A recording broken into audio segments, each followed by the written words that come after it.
Assalamualaikum warahmatullahi wabarakatuh. Waalaikumsalam. Waalaikumsalam warahmatullahi wabarakatuh.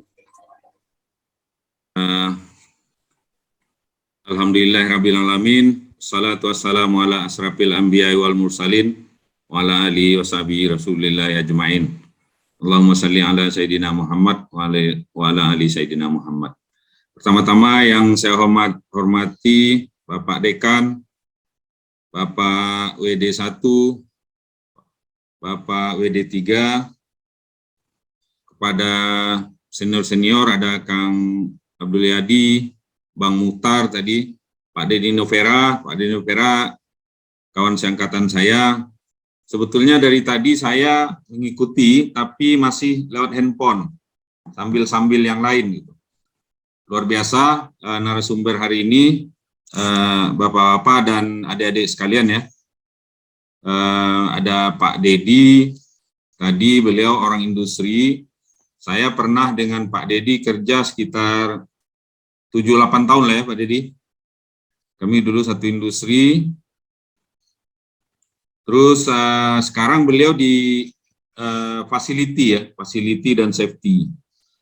Nah, hari-hari kerjanya save cost itu, save energi. Nah, jadi kami dulu di perusahaan yang lama atau perusahaan Pak Dedi sekarang di Epson, kami ada filosofi dulu kerja itu 2-3 jam saja yang rutinitas. Kalau 8 jam ya, kadang-kadang kami bekerja lebih dari 10 jam sehari sebelumnya. 4 atau lebih itu 4 jam atau lebih itu ialah improvement katanya. Nah, itu juga saya sangat bersyukur ya bekerja dengan orang Jepang, selalu di trigger untuk mengadakan selalu improvement. Jadi lama-lama kita terlatih.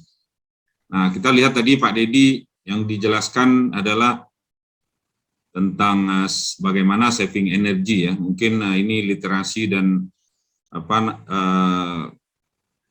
pengetahuan knowledge yang bagus untuk adik-adik mahasiswa, bahkan mungkin juga untuk para dosen ya, Pak WD1, Pak Waskito. Bisa jadi ya Pak ya, karena yang saya tahu itu sekarang di industri itu ya selalu dia ikut bagaimana trennya, tren teknologi gitu. Jadi masa lalu mungkin beda dengan sekarang, atau mungkin tidak cocok lagi. Nah, dalam hal ini saya juga sangat mengapresiasi Kang Abdul Yadi ya. Beliau punya satu buku dan sudah diseminarkan juga katanya yang kompetensi 0.0 itu. Nah, kalau Kang Abdul Yadi nggak ada masalah. Sekarang teknologi apapun masuk ke sana karena beliau punya core teknologinya gitu. Nah, itu yang sering saya bilang kalau ada seminar ya, saya bilang atau FGD, di industri itu butuhnya skill, knowledge, dan attitude ya, 3 itu skill yang kompetensi yang dibutuhkan. Nah, skill itu banyak karena teknologinya atau banyak praktis ya. Knowledge itu ilmunya, ilmunya yang seperti tadi saya bilang industri 0.0 dari Kang Yadi. Terus attitude, nah ini lebih dalam lagi nanti mungkin saya mungkin akan bahas masalah attitude misalnya atau kompetensi yang dibutuhkan masa sekarang gitu ya. Terus tambah lagi misalnya ada expertise atau keahlian masa lalu ya, mungkin tidak cocok lagi sekarang gitu. Nah, itu yang saya alami karena kami berbisnis ya. Saya sekarang alhamdulillah bisnis. Nah, bisnis ini tidak boleh rugi. Jadi kita selalu harus mengikuti teknologi. Nah, Kang Yadi juga sama itu, beliau praktisi juga, praktisi bisnis juga. Nah, saya mau bilang, mungkin apa yang baik dulu ya, apa yang sudah bagus dulu, belum tentu juga baik sekarang gitu, atau belum tentu juga cocok sekarang, khususnya di bidang teknologi di era industri 4.0 sekarang. Nah, ada lagi tadi Bang Muhtar ya dari logistik. Itu logistik itu biasa bicara dalam 2 area, warehouse dan transportasi. Beliau dua-duanya menguasai. Memang betul, saya ngikuti tadi Pak WD, Pak Waskito. Bagus ya, banyak pertanyaan. Kayaknya mau buka prodi logistik itu Pak. Iya, Itu Pak. Iya. Nah, jangan lupa Pak, kalau buka prodi logistik, itu saya termasuk yang approve nanti Pak. MWA yang approve, betul nggak Pak? Siap. Saya sendiri waktu akhir tahun, kami mengadakan fokus group discussion dengan unsur pimpinan di UNP. Kami juga mengusulkan itu Bang Mutar untuk membuka prodi logistik. Nah, kalau di Padang itu ya, yang mau buka itu UNAN. Nah, saya waktu itu mengundang ada abang saya, beliau itu praktisi logistik nasional, Ketua Dewan Pakar Logistik Nasional. Tentunya kalau memang ada rencana ke situ, itu sebetulnya ada link-linknya, di orang-orang yang kompeten di bidang logistik, baik di praktisi maupun di kampus gitu ya. Nah, waktu itu ada narasinya. Cuman mungkin perlu dilanjutkan itu Pak Dekan sama Pak WD. Saya nggak tahu apakah ini di bawah FT nanti atau logistik itu di bawah FT ya, Bang Mutar. Fakultas ini atau apa? Atau ekonomi? Nggak tahu saya itu Pak. Mungkin masuk ekonomi bisnis nggak? Ekonomi bisnis. Tapi itu memang bagus. Nah, ada baiknya lagi kalau buka prodi sekarang tidak perlu ke pusat. Itu bisa buka sendiri karena kita sudah PTNBH. Mungkin sebelum lanjut ya, saya perkenalkan diri dulu. Nama saya Nadirman, itu untuk adik-adik semua ya. Saya jurusan otomotif angkatan 88 sama dengan Pak Dedi Nopera. Pak Dedi Nopera elektronika. Jadi kami sama-sama merantau ke Batam. Awalnya saya ke Batam itu tahun 88, BP saya 88, saya ke Batam itu 94. Pak Dedi waktu itu sudah kerja di perusahaan lain, kalau nggak salah Nastil ya, perusahaannya Amerika. Nah, waktu itu singkat cerita, kami pernah satu kamar ya Pak Dedi. Nah, akhirnya sama-sama masuk ke perusahaan yang sama. Tapi saya cuma 8 tahun, 2002 saya keluar. Nah, 8 tahun tuh merasa saya sudah bosan di industri ya, di manufaktur, karena pergi pagi, pulang sore. Nah, di manufaktur itu benar tadi, semua yang dibicarakan itu ialah tentang productivity, quality, ya, bagaimana saving cost, bagaimana efisiensi pengeluaran sekecil-kecilnya dengan output sebesar-besarnya. Nah, itu saja, tapi kalau didetailkan banyak sekali teknisnya itu.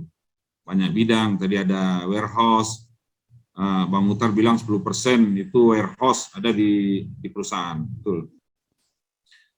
Terus saya masuk ke dunia sales 8 tahun.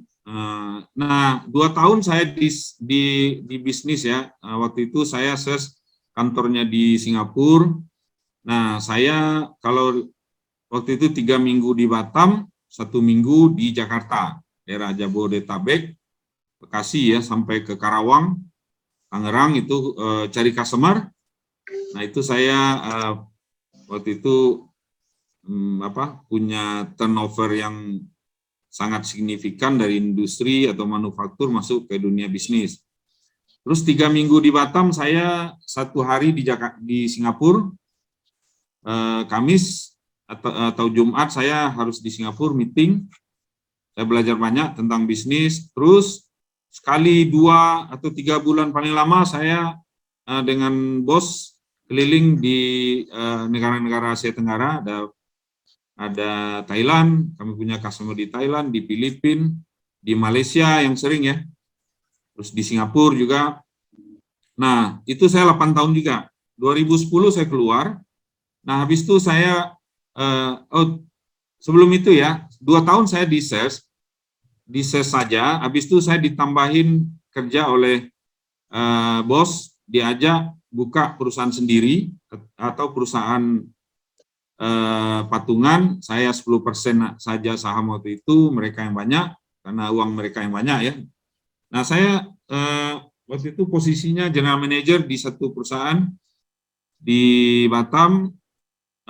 Di situ saya banyak belajar dari A sampai Z tentang industri, termasuk sales-nya ya. Nah, setelah itu saya buka perusahaan sendiri. Nah, di perusahaan sendiri itu alhamdulillah sudah lebih dari 10 tahun sekarang. Seperti saya bilang tadi, tidak di dalam usaha itu tidak boleh rugi. Kalau rugi, saya sering bilang anak-anak ya, kalau malas-malas, kalau rugi saya nggak bisa bayar kalian, karena saya nggak punya sawah yang saya mau jual di kampung lagi, atau nggak cukup harganya, karena nggak ada yang support gitu, nggak ada apa namanya, kalau di pemerintah masih bisa lah gitu ya, tapi kita di wirausaha atau usaha ini harus bagaimana hidup survive dan surplus gitu ya. Nah, terus sekarang saya juga jadi dosen wirausaha ya di salah satu politeknik di Batam, terus juga kadang-kadang diundang sebagai pembicara dari industri. Beberapa kali juga fokus group discussion, terus di beberapa kali ke UNP juga gitu, ke FT. Nah, mungkin tadi agak banyak ke teknis dari Pak Dedi dan Bang Muhtar ya. Nah, saya lebih kepada, saya bungkus dulu, misalnya sekarang sebetulnya kita sama-sama tahu era digitalisasi ya, era digitalisasi itu apa efeknya gitu. Nah, ada istilah era disrupsi ya, jadi pekerjaan-pekerjaan itu, pekerjaan orang itu digantikan dengan mesin dan robot. Nah, ada lagi istilah useless generation, jadi orang tamat-tamat sekolah, tamat-tamat kuliah itu useless nanti gitu ya, dan memang banyak menganggur, malah sekarang kontribusi pengangguran itu banyak dari SMK katanya, data statistik. Nah, ada istilah lain insecure ya, jadi tidak ada apa namanya secure, tidak ada jaminan nanti setelah terutama ini untuk anak adik-adik ya, Anda nanti tamat kuliah ada jaminan untuk bekerja atau berusaha dan seterusnya, karena sekarang eranya dan teknologinya sudah sangat berubah gitu. Nah, semua sekarang serba otomatis gitu ya. Nah, jadi untuk itu saya sangat mengapresiasi ide apa namanya genom ini ya dari DPW Kepri ya, yang diketuai oleh Pak Dedi dan ketua bidangnya Kang Abdul Yadi. Saya juga pakai ini genom nih Kang. Nah, jadi bukan oblong aja Pak Dekan, tapi ini pakai baju genom. Nggak tahu Pak Dekan udah dikasih tuh Pak WD1, WD3 tuh Kang. Iya. Sudah. Sudah ya. Sudah. Sip, mantap. Menteri Padang. Jadi saya juga mengikuti bahwasannya di MWA memang UNP sekarang harus mengejar ketertinggalan ya. Memang sudah masuk 16 besar, tapi dari 16 besar itu masih di kelompok bawah atau bersama-sama dengan UNAN, USU kalau nggak salah ya. Nah, jadi salah satu syaratnya di situ ialah mengadakan penelitian-penelitian gitu dan bekerja sama dengan industri. Saya rasa ini sangat bagus dan sangat membantu ya program untuk menaikkan grade UNP menjadi lebih tinggi. Kalau tidak salah targetnya tahun ini ialah masuk ke 700 besar ya. Jadi kalau kita ngutip pidatonya Pak Rektor, kita malah tidak cukup berlari kata beliau, tapi harus melompat gitu. Nah, saya usul seminar FGD seperti ini harus sering diadakan oleh kampus, khususnya FT ya. Kita di FT banyak lagi alumni kita yang sangat potensial ya. Kemarin itu saya makan malam sama Bang Tatang ya, yang pendiri BNSP, Asrizal Tatang. Nah, Bang Asrizal Tatang, beliau banyak tahu. Tapi selama saya kita berapa kali seminar FGD dan kampus, belum pernah saya lihat beliau masuk ke situ, karena sangat sangat berhubungan ya, dan sangat bagus narasi literasi dari beliau untuk memajukan bagaimana memajukan lulusan. Misalnya beliau kritik kemarin, sebetulnya sekarang program fast track katanya, ini nggak berhubungan dengan FT tapi dengan Politeknik, itu SMK sekarang ada program fast track 2 tahun. Apa bedanya katanya? Itu cuman menyambung masa pengangguran katanya, atau mengurangi waktu pengangguran dari tamat SMK yang 3 tahun diperpanjang 2 tahun di fast track, tapi habis itu juga nggak ada jaminan kerja kan. Nah, jadi yang paling penting itu bagaimana skill atau kebutuhan industri itu nyambung dengan skill yang dibuat di kampus dan di balai latihan kerja ya. Itu beliau. Jadi beliau salah satu founder Badan Nasional Sertifikasi Profesi. Saya sangat senang ketemu beliau, banyak literasi saya, banyak ilmu baru. Mungkin itu, tapi waktu saya berapa menit di Pak WD, Pak Mulidi? Masih ada ya? Oh, masih. Mungkin saya... Silakan dilanjut, Pak Nadirman ya. Oke Pak, kalau gitu saya share. Iya. Saya mau bilang ini era sekarang ya. Era ini pekerjaan sebelumnya saya video. Waduh, ini manual ya, manual. Ini orang sebelumnya ini miring dia. Nah sekarang diganti dengan mesin seperti yang kanan ini gitu. Yang kiri orang, yang kanan mesin. Ini 7 orang sudah nggak ada misalnya itu.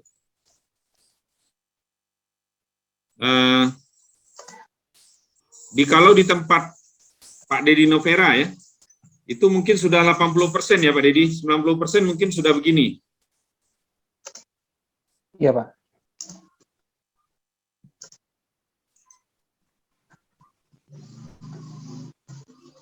Ya putar ya. Nah, jadi tadinya pekerjaan orang ini. Nah, ini orang digantikan dengan mesin. Mungkin biar cepat saya ini lagi. Ini contoh lagi, ini diganti robot ya. Ini juga sama.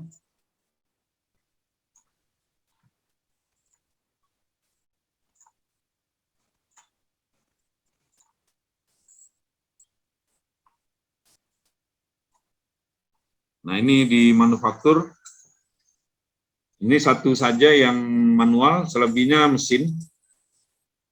Vision, ini ya, vision, robot. Recording in progress.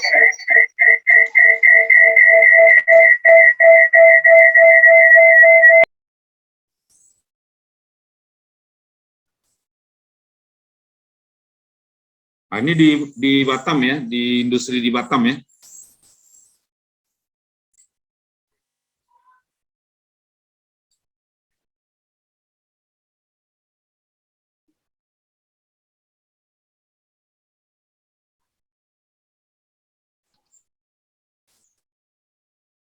Nah, ini robot ABB.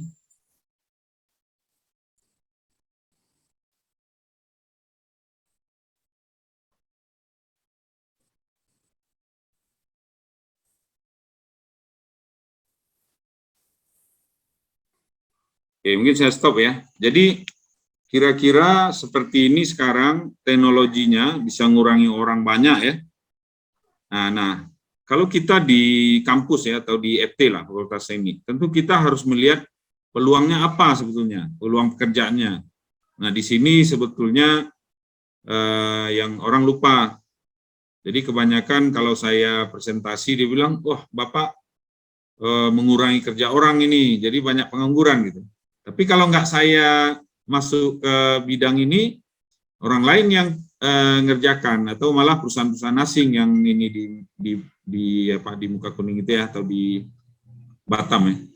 Jadi di sini ada peluang, ini untuk adik-adik ya, ada peluang untuk teknisi, ada peluang untuk engineer ya, programming, desain dan seterusnya. Banyak sebetulnya kalau kita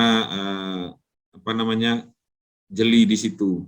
Nah, mungkin sekaligus untuk inovasi nanti, saya tidak tahu ini kalau dari Pak Dedi tadi ya agak teknis, kalau saya kan lebih kepada bisnis proses ya.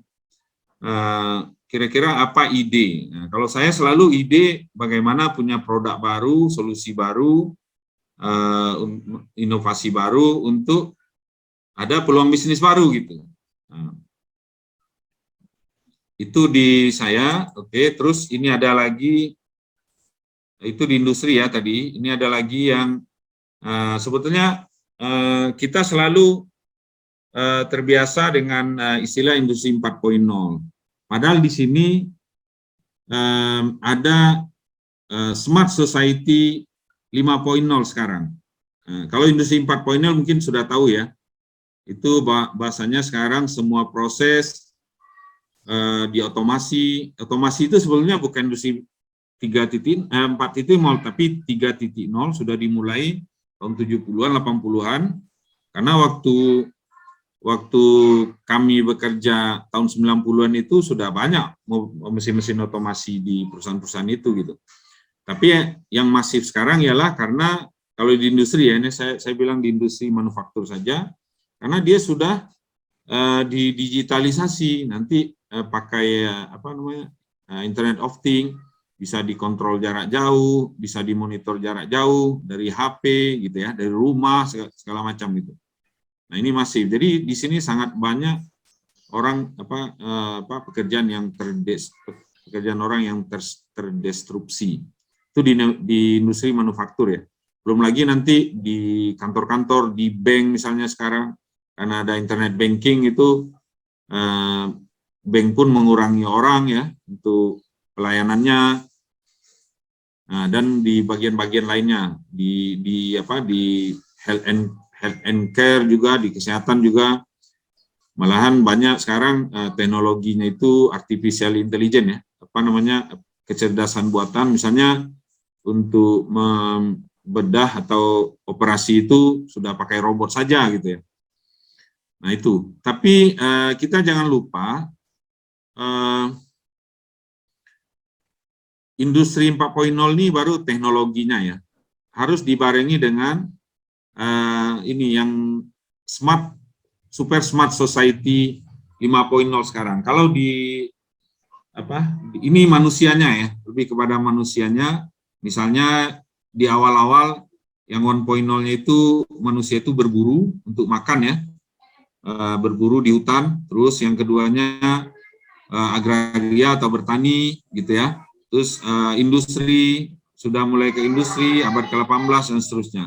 Nah, kira-kira di era seperti sekarang itu kira-kira butuh apa? Nah, ini saya share sedikit. Nah, skill yang dibutuhkan, skill yang harus dimiliki pada era digital ya, atau industri 4.0 dan society 5.0.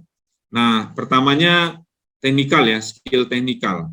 Yang keduanya interpersonal, yang ketiganya kognitif. Nah, saya rasa dari bahan ini juga bisa diadakan inovasi-inovasi nanti, penelitian-penelitian. Ya. Teknikal misalnya automation management, big data analytics, programming, simulation dan modeling, design thinking, industrial UI, UX design ya. Terus interpersonal itu lebih kepada soft skill, komunikasinya, bagaimana cara komunikasi ya, kerjasama. Jadi kalau sudah bekerja atau kita tidak bisa hidup sendiri ya, harus berkolaborasi ya. Nah itu soft skill. Terus kognitif ya, kognitif ini lebih kepada misalnya bagaimana memecahkan masalah, kreatif ya, punya literasi yang banyak, critical thinking, dan seterusnya. Jadi selain teknis ya, mungkin bisa diadakan inovasi penelitian di bidang ini. Jadi selain daripada bangun skill teknik pada peserta didik, kita juga memiliki tugas untuk membangun skill non teknis gitu. Jadi ini non teknisnya. Jadi biasanya tidak dalam waktu singkat ya, karena ini kebiasaan atau karakter ya, merubah karakter atau budaya, culture. Nah, misalnya kalau di sini saya mungkin sarankan beberapa ide. Misalnya yang satu, pertama, jangan berteman itu-itu saja gitu. Nah, mungkin kalau di kampus ya, sekarang ada misalnya kampus Merdeka.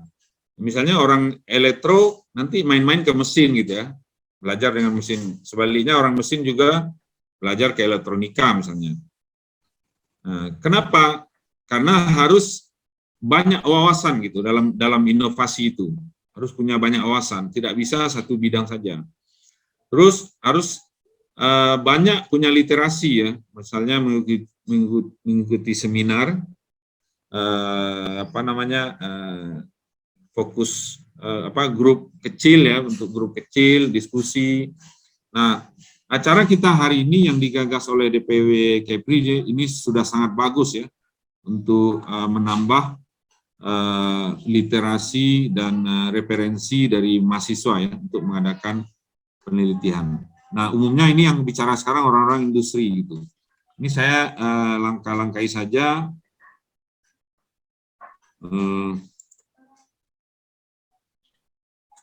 Saya ada contoh lagi. Ini bisa dilihat, Kang Yadi? Bisa. Bisa. Ini ya, muncul bisa. ya? Ya, muncul. Nah, sekarang itu juga seperti yang dibilang Pak Rektor ya, saya diundang untuk memberikan berkolaborasi dengan UNP di labor mekatronika. Kami sebenarnya sudah siapkan, walaupun masih terkendala dengan registrasi sebetulnya, karena kami sudah buat sebelumnya. Contohnya ini inovasi di produk ya, yang tadinya bagaimana mendekatkan teknologi yang ada di industri dengan yang ada di kampus atau lulusan yang ada di kampus. Nah, kami pelajari ternyata di kampus itu masih sedikit praktikumnya, karena alat-alatnya mahal gitu ya. Karena alat-alatnya semua impor, barang luar gitu. Karena selanjutnya karena alat-alatnya bukan standar industri gitu. Nah, untuk ini saja misalnya kami buat katalog ya, ini sebetulnya katalog kami, ini Pak Rektor minta masukkan logo UNP. Nah, ini saja sudah mau 100 lembar. Jadi produknya itu sangat banyak.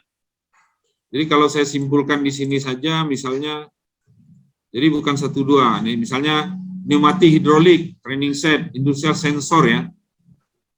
Yang kedua, PLC training, modul sistem training, mekatronik training, electrical system, robotic training, vision, mekatronik, Internet of Things. Itu sudah 90 lebih. Saya sampling aja misalnya seperti ini. Ini PLC training gitu ya. Nah, jadi saya teringat lagi satu visi dari Pak Rektor. Kita UNP itu tidak lepas dari pendidikan atau menghasilkan tenaga pendidikan. Nah, sekarang eranya itu era teknologi industri 4.0, digitalisasi. Kita harus mampu mencetak tenaga-tenaga pendidik yang sesuai dengan teknologi yang ada sekarang gitu. Nah, bahkan mampu membuat barang-barang atau equipment yang bisa dipakai untuk similar atau merupakan miniatur dari industri yang sekarang gitu. Saya stop ini. Jadi ada lain. Saya share lagi ya.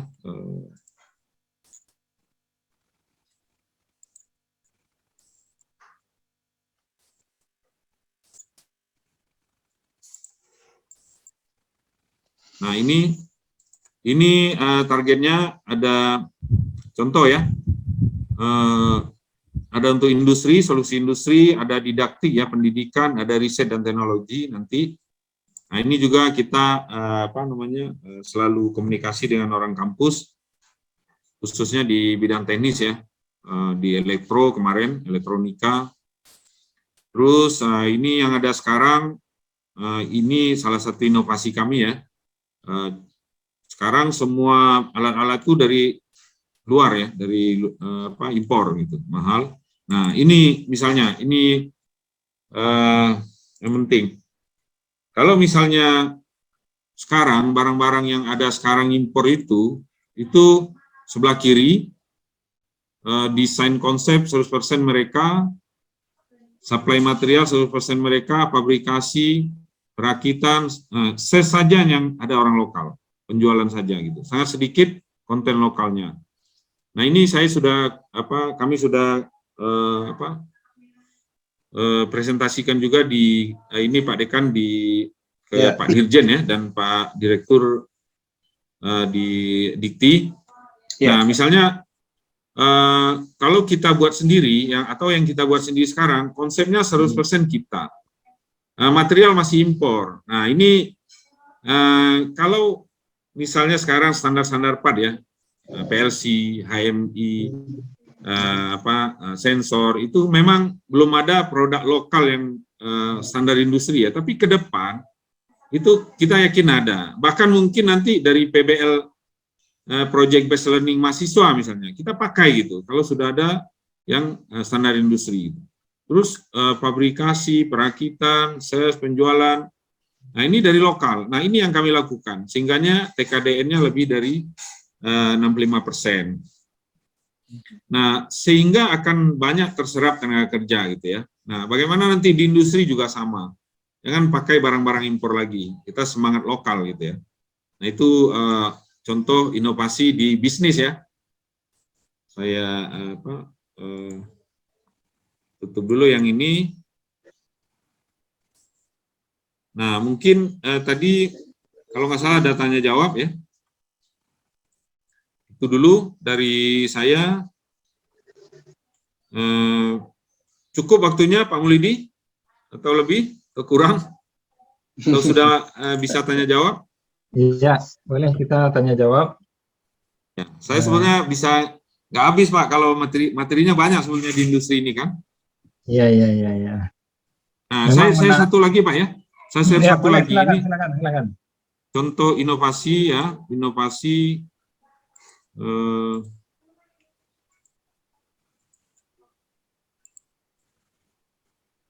ini Pak.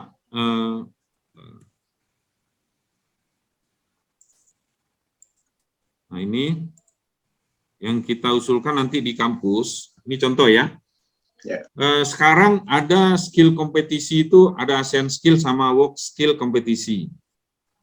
Nah, ini ide kami ya, malah dengan UNP nanti, sama dengan sekarang ini kompetisinya kan di antar ET nih,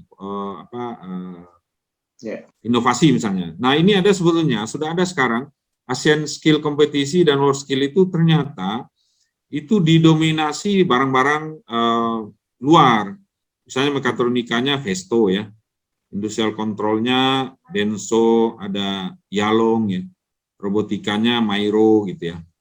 Nah, kita sebetulnya bisa gitu mengadakan kompetensi itu gitu.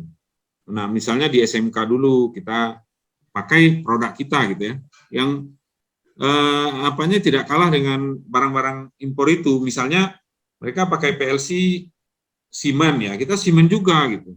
Misalnya pakai Omron, kita pakai Omron juga gitu. Tapi harganya jauh lebih murah.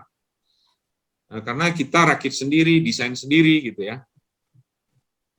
Ini contohnya, ini lagi yang kita nilai ada design skill, assembly skill, troubleshooting skill, programming skill ya. Terus ini tim, saya sudah punya tim. Nah, itu. Nah, tim ini kebetulan sekarang saya dapat orderan sangat banyak ya, lumayan banyak overload di industri untuk order mesin otomasi. Nah, kemarin misalnya saya meeting ya, saya seminggu yang lalu ke Batam. Nah, ya kebetulan saya sekarang dengan keluarga di Jakarta sementara karena istri lagi hamil di sini. Nah, saya meeting dengan tim itu katanya, Pak, bagaimana ini kita akan terima PO banyak dari customer untuk buat mesin gitu. Nah, inilah tim ini yang saya pakai sekarang. Tapi artinya kalau saya sudah hubungi ketua jurusan di FT ya, kami akan rekrut beberapa orang untuk misalnya untuk programming, untuk orang mekatronika ya atau otomasi, assembly misalnya. Nah, mungkin nanti kita fokuskan rekrut dari kampus gitu ya. Nah, jadi tamatan kampus. Saya minta dipilihin oleh kebetulan Pak Rispendra ya. Nah, saya minta dipilih. Nah, untuk mekanikal sekarang saya sudah rekrut beberapa orang untuk assembly ya, itu dari sudah dari tamatan FT. Ada satu orang yang wisuda kemarin bulan Desember ya, saya sudah rekrut. Sebelumnya ada juga yang seniornya Huda, sekarang sudah jadikan leader di mekanikal, di assembly mesin. Nah, kira-kira seperti itu. Jadi, terakhir saya inikan lagi bahwasanya karena saya sudah di bisnis proses, saya banyak idenya di bisnis. Contoh lagi, saya share satu ya. Tadi Bang Mutar bilang otomasi atau di logistik ya. Nah, itu Bang, kami punya bisnis itu sekarang. Ini dia. Apa namanya bidang itu? Kami pegang satu merek ini ya, satu merek dari luar namanya Hik Robot. Kita bisa ada permintaan dari beberapa customer untuk otomasi di sebetulnya bukan warehouse, tapi warehouse ke produksi, transfer part gitu ya. Nah, kami pegang merek itu, ada juga ini, mungkin ini yang lebih cocok dengan ini Bang Mutar. Iya. Nah, ini Bang sudah desain ya, sudah ada contoh desain. Kami pegang merek ini karena ini juga kalau kita buat sendiri, ini saya pernah buat dan supply ke Singapura ya, sekitar 7-8 tahun lalu di Sanmina ICI. Itu harganya jauh lebih mahal. Saya waktu itu jual 25.000 US satu, cuman beli mesinnya itu dari Jepang. Nah, cover, sensor semua kita rakit ya. Nah, lama-lama industri ini sangat masif ya, permintaan sangat banyak, otomasinya ternyata ada perusahaan-perusahaan luar yang harganya jauh murah dan teknologinya sangat canggih gitu. Nah, akhirnya kami sekarang salah satu authorized untuk Hi-Robot di otomasi di logistik ya. GV ya gitu.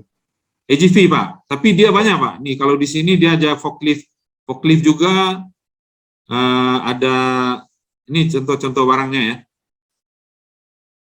Tuh Pak, banyak dia otomasi. Kalau ini semua barang-barangnya, ini latent mobile robot ya. AGV itu kan mobile robot, ini forkliftnya, ini conveyornya, ini karton transfer unit gitu ya. Nah ini, oke, seperti ini desain-desainnya. Misalnya lagi, kalau Pak Dedi bilang save cost, saya bantu beliau juga dari save cost energi itu. Saya mensuplai beliau lampu-lampu hemat energi ya, Pak Dedi ya. Satu pabriknya beliau saya yang supply itu. Ada lagi di Caterpillar yang terbaru saya juga yang supply. Nah, itu bagaimana di bisnis kami juga menemukan produk-produk yang cocok untuk dibagi ya, dijual ke customer untuk tadi gunanya untuk survive, untuk hidup karena ada banyak karyawan di situ. Nah, kita perlu survive dan perlu surplus malah ya untuk ngopi ya Bang Mutar ya. Ya. Itu.